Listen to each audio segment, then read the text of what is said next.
খুব ইন্টারেস্টিং ব্যাপার আজকের ভিডিওর ইন্টারেস্টিং হওয়ার প্রথম কারণ হচ্ছে কয়েকটা বিষয়কে কভার করতে চলেছি। প্রথম যে বিষয়টা বলবো সেটা হচ্ছে নিফটি 50। নিফটি কিন্তু আজকে একটা রেকর্ড হাই টাচ করলো 26,000, মানে এখন অ্যারাউন্ড বাজে 10:35। ঠিক এই সময়টার মধ্যে দেখতে পারলাম আমরা কিন্তু নিফটি 26,000কে টাচ করে গেল এবং বেশ কিছু সেক্টরে আমরা দেখলাম খুব পজিটিভনেস। যেরকম আমি প্রথম যে সেক্টর কথা বলতে পারি মেটাল সেক্টরের ইমপ্রুভমেন্ট দেখতে পেলাম, প্রায় 1.10% কিন্তু জাম্প করলো। এবং অটো সেক্টরও খুব পজিটিভিটি দেখলাম, প্রায় 0.50 একটা পয়েন্ট জাম্প করলো। অটো সেক্টরের কিন্তু একটা পজিটিভিটি দেখা যাচ্ছে, বেশ মানে ফেস্টিভ্যাল সিজনটা পার হওয়ার পরেও আমরা তার রেস্ট কিন্তু দেখতে পাচ্ছি। এবং অবশ্যই আমাদের রেকর্ড পরিমাণ কিন্তু এবারে সেল হয়েছে টোটাল অটোমোবাইল সেক্টরে। এবং এছাড়া আরেকটা বলবো ব্যাংকিং সেক্টর কিন্তু আস্তে আস্তে পজিটিভ দিকে মুভ করছে। স্পেশালি আমরা দেখলাম মানে গভর্নমেন্ট মানে পিএসইউ ব্যাংকগুলো কিন্তু একটা পজিটিভ জায়গা আমরা দেখাতে পারছে, এটা একটা ভালো জিনিস। এবারে আরও কিছু ব্যাপার রয়েছে। গভর্নমেন্ট অফ ইন্ডিয়ার একটা পজিটিভ ইনিশিয়েশন রয়েছে। এছাড়া নন পারফর্মিং অ্যাসেটস কিছুটা পরিমাণ কম হচ্ছে, এটা একটা পজিটিভ ব্যাপার। আরও কিছু ঘটনা রয়েছে, যেরকম ফরেন ইনস্টিটিউশনাল ইনভেস্টর এফআইআই এখানে কিছু পজিটিভ খবর দিচ্ছে। ব্রেকিং নিউজ ছোট রয়েছে। একটা অটোমোবাইল সেক্টরে স্পেশাল একটা কোম্পানিকে আজ কথা বলবো, যেটা কিন্তু ইভি সেক্টরে দারুণভাবে কাজ করছে। সবকিছু বলার আগে, this video only for education purpose, no buy sell recommendation. Before investing please consult yourself or your advisor. Past return cannot guarantee future performances. আসলে যে সব এই ব্যাপারগুলো বলার আগে আরেকটা ঘটনা বলার, সেটা যদি নতুন থেকে দেখেন সাবস্ক্রাইব করে বেল আইকনটা প্রেস করে নেবেন। একটা ইম্পর্টেন্ট পয়েন্ট বলার, মেটালে কিন্তু দেখতে পাচ্ছি বেশ কিছু একটা পজিটিভ এক্সপেকটেশন আমরা দেখতে চলেছি, এবং যার ফলে মেটাল সেক্টর যেটা কিনা ডাউন হয়েছিল সেটার একটা পজিটিভ ব্যাপার দেখা যাচ্ছে। শুধু মেটাল সেক্টর বলে না, অটো সেক্টরও কিন্তু আমাদের ডোমেস্টিক ডিমান্ডটা প্রচুর বেড়েছে, এটা একটা ব্যাপার। আরেকটা ইনফরমেশন দেওয়ার, ইন্ডিয়ান অয়েল কর্পোরেশনে কিন্তু Q2 রেজাল্ট আমাদেরকে খুব স্যাটিসফাই করেছে। এবং যে রিফাইনারি যে ফেজটা, তাকে ধন্যবাদ দিতে হয়, কারণ রিফাইনারি ফেজে প্রচুর সুবিধা হয়েছে। রাশিয়া থেকে প্রচুর ক্রুড অয়েল এসেছে, সেটা রিফাইনিং কাজ করেছে। এবং এর ফলে আমাদেরকে এটা এক্সপেকটেশনই ছিল যে ইন্ডিয়ান অয়েল কর্পোরেশন আমাদেরকে একটা ভালো রিটার্ন দেবে। আর একটা খুব ইনফরমেশন দেওয়া, সেটা হচ্ছে ফরেন ইনস্টিটিউশনাল ইনভেস্টর এফআইআই এরা নিঃশব্দে কিনে চলেছে প্রচুর স্মল ক্যাপ কোম্পানি। এইগুলো বাইরে থেকে প্রকাশ পাচ্ছে না, কোনটা কিনছে কেউ বোঝার উপায় নেই। কিন্তু এই মুহূর্তে 292খানা স্মল ক্যাপ কোম্পানিকে আমরা দেখলাম এফআইআই কিনে যেতে, যে কারণের জন্য স্মল ক্যাপ কিন্তু লাস্ট কিছুদিনের মধ্যে অনেকটা জাম্প করেছে আমাদের। আরেকটা ইন্টারেস্টিং ব্যাপার বলা, সেটা হচ্ছে কিন্তু এতদিন ধরে একটা স্মল ক্যাপের উপর যে টেনশনটা ছিল, একটা কারেকশনের চিন্তা ছিল যে এটা কোথায় গিয়ে দাঁড়াবে, সেটা কিন্তু একটা পজিটিভ ইঙ্গিত দিচ্ছে এফআইআইটা। স্পেশালি কিছু কোম্পানির কথা যদি বলি, যেরকম দেখলাম অথম ইনভেস্টমেন্ট ইনফ্রাতেও কিন্তু এফআইআই বেশ কিছু পরিমাণে কিনেছে। আরেকটা কোম্পানির কথা বলবো, ম্যারাথন নেক্সটজেন, এই কোম্পানিটাও কিন্তু এফআইআই কিনছে। HBL ইঞ্জিনিয়ারিং, আমি কদিন আগে যে কোম্পানিটার কথা নিয়ে বলছিলাম, ইনফ্যাক্ট দিওয়ালি স্টকের মধ্যেও বলেছিলাম HBLও কিন্তু কিনছে। এবং আরেকটা কথা বলবো, অ্যাপোলো মাইক্রোসিস্টেম, সেখানেও কিন্তু কিনছে। No buy sell recommendation. তারা কিনছে মানে তুমি কিনবে তার কোনো মানে নেই, আপনি কিনবে তার কোনো মানে নেই। আপনাকে ফান্ডামেন্টাল দেখে, শিখে, বুঝে, টেকনিক্যাল দেখে সব কিছু থেকে তবেই কিনতে হবে। দুম করে কেউ কিনলো বলে কিনলাম তা নয়, ঠিক আছে? তাদের চিন্তা ভাবনা করছে। আরেকটা ব্রেকিং নিউজ দেওয়ার রয়েছে, সেটা হচ্ছে রিয়েল এস্টেট কিন্তু আস্তে আস্তে মোড় ঘুরছে। এবার রিয়েল এস্টেটের মধ্যে বেশ কিছু কোম্পানি আমরা জানি, সেটা হচ্ছে ইন্ডিয়ান ইকোনমিতে ডাউন সাইড আপসাইড কন্টিনিউ চলছে। যখন ডাউন সাইড থাকে তখন রিয়েল এস্টেট রিলেটেড ইনফ্রাস্ট্রাকচারের সমস্ত কোম্পানিগুলো ডাউন হয়ে যায়। আবার যখন আপ হয় তখন দেখা যায় সব কোম্পানিগুলো আপ হয়ে যাচ্ছে। মুশকিলটা হয় যখন আপ হয়, তখন যদি কেউ কিনে রাখে তাহলে তাকে কিন্তু একটা সাফার করতে হয় বড় সাইকেলের মধ্যে দিয়ে।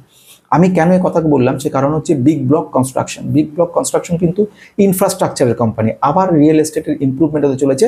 এই ধরনের কোম্পানিগুলো ইনফ্রাস্ট্রাকচারে সেগুলো কিন্তু ভবিষ্যতে আবার ভালো করবে। JSW ইনফ্রা বা এই ধরনের কোম্পানি। এই মুহূর্তে যেটা বলার কথা, সেটা হচ্ছে ইনফ্রাস্ট্রাকচারে 23,000 কোটি টাকার মতো কিন্তু নতুন করে ফান্ড রেইজ হয়েছে এই ব্যাপারে। এবং এর ফলে আলটিমেটলি এটা একটা বড় সময় ধরে কিন্তু পজিটিভিটি দেখাবে, এবং আগামী 7 থেকে 10 বছর আমরা দেখব যে ইমপ্রুভমেন্টটা হচ্ছে। তো এটা একটা পজিটিভ সাইড। এবং এই সেক্টরটা মানে রিয়েল এস্টেট সেক্টরটা কিন্তু বুস্টিং হয়েছে। তো এর একটা ইম্প্যাক্ট আমরা দেখতে পারবো। আসা যাক, মাল্টিব্যাগ একটা স্টককে নিয়ে কথা বলতে চলেছি। দুরন্ত স্টকটা ইঞ্জিন বানানোর কোম্পানি, এবং যে স্টকটা কন্টিনিউয়াসলি ইমপ্রুভ করছে, ফান্ডামেন্টাল ভেরি স্ট্রং। কোম্পানিটা কি নাম?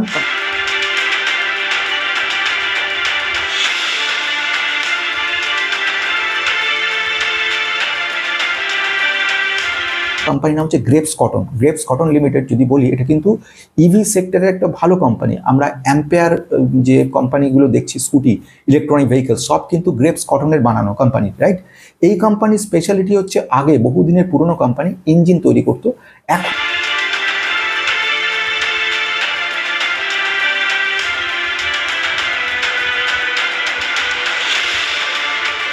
এখনো করে।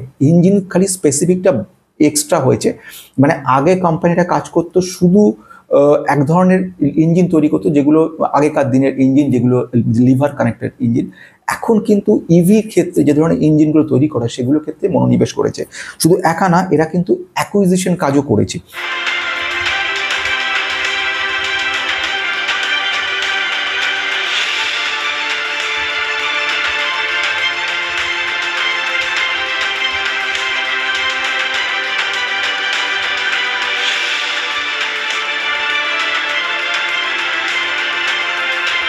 কোম্পানিটার ক্ষেত্রে যদি বলি, এরা ম্যাক্সিমাম কাজ যেটা করছে ইঞ্জিন থেকে 60%-এর বেশি, এদিক থেকে রেভিনিউ মানে 60% বেশি বিজনেসটা রয়েছে।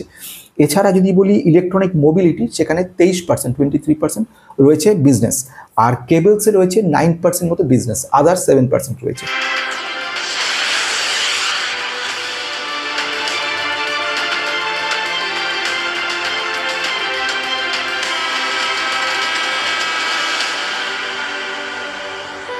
তাহলে ইঞ্জিনে ফোকাস 60% বেশি, ঠিক আছে? এবার আসবো সেকেন্ড পয়েন্টের দিকে। এরা যে কাজগুলো করছে প্রোডাক্টের মধ্যে, থ্রি হুইলার কিছু এরা বের করছে প্রচুর পরিমাণে, প্যাসেঞ্জার ভেহিকেলস বলে, three wheeler passenger vehicles.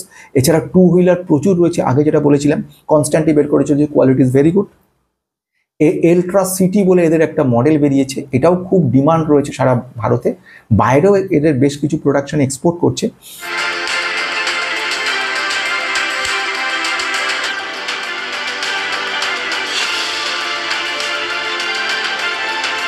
Acquisition কাজ করেছে, মানে অধিগ্রহণ করেছে, সেটা হচ্ছে এক্সেল কন্ট্রোল লিঙ্কেজ বলে। এই এক্সেল কন্ট্রোল লিঙ্কেজ বলে যে কোম্পানিটা, এদের কাজ হচ্ছে কিন্তু কেবলস এবং ওয়্যারসের ওপরে, লিভারের ওপরে, সুইচিংয়ের ওপরে। তো এই কাজগুলো এদের অ্যাকুইজিশন করে এই কোম্পানিটা কিন্তু এই কোয়ার্টারে দেখলাম, এই ইয়ারে দেখলাম, তারা কিন্তু কেবলেও বেশ ভালো মতো ব্যবসা, 7% ব্যবসা কিন্তু কেবলেও যোগ করেছে। অর্থাৎ এই যে এক্সেল কন্ট্রোল লিকেজ, এদের 237 কোটি টাকা কিন্তু ইনভেস্ট করে এদেরকে অধিগ্রহণ করে, এবং করে নিয়ে এরা কিন্তু ঢেলে সাজায় এবং একটা বড় মার্কেটকে এটা তুলে নেয়।